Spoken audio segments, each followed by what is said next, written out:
You know, it's very hard. I suppose the climate crisis is something that's affecting everybody everywhere, but it's the different threats that are leading to the climate crisis.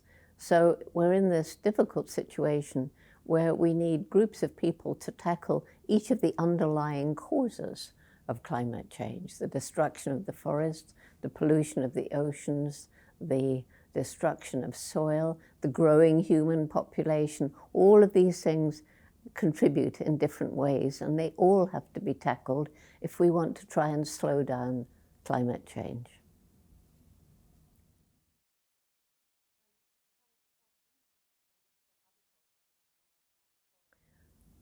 I think it's fair to say that industrial, so-called conventional agriculture, and I don't understand why it's called conventional. Surely conventional is the small-scale family farming. That's convention over thousands of years. But now we call it conventional to grow our food with poison, chemical poisons. And I see nothing conventional about that. But whatever.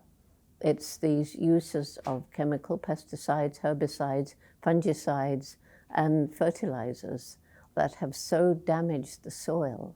And as the soil becomes deader and deader, deeper and deeper, so we lose all the biodiversity of the soil, and that in turn is affecting the crops that grow there.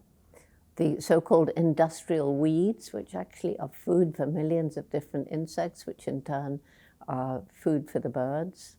And the insects are disappearing at a terrifying rate, including bees worldwide. And they, of course, we need them to fertilize our food crops. Birds are disappearing. The changes since I was born 85 years ago in the flora and fauna of the UK, where I come from, is shocking. And that is all because of this so-called conventional farming.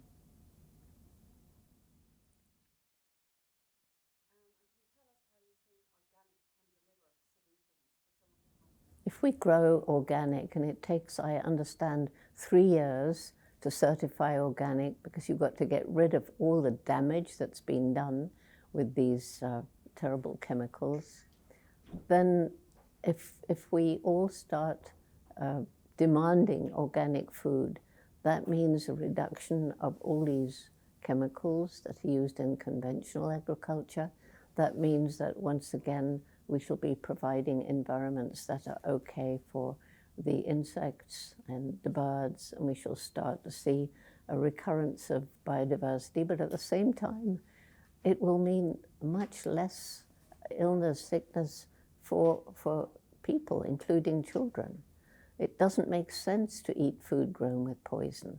It's not surprising there are all these childhood illnesses that nobody really understands.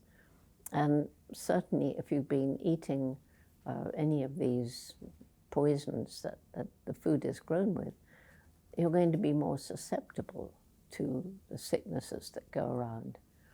So the organic movement is really helping the environment, but it's also helping human health.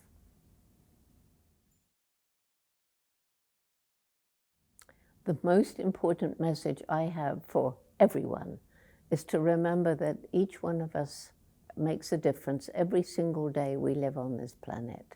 And we get to choose what sort of difference we make. At least probably everybody listening to this can choose. Unfortunately, the billions still living in poverty have no choice. They just have to do whatever they can to get through the day. But we can make a choice.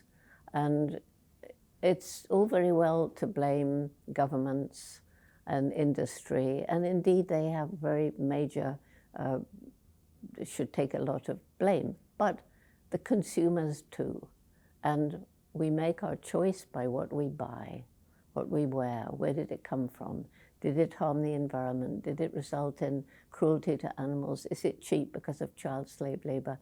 And if we make these ethical choices, it may seem not much in my little life, what do I buy? But when that's multiplied, when you get the cumulative effect of millions and then billions of ethical choices made by consumers, that's changing industry, and in turn this will change government.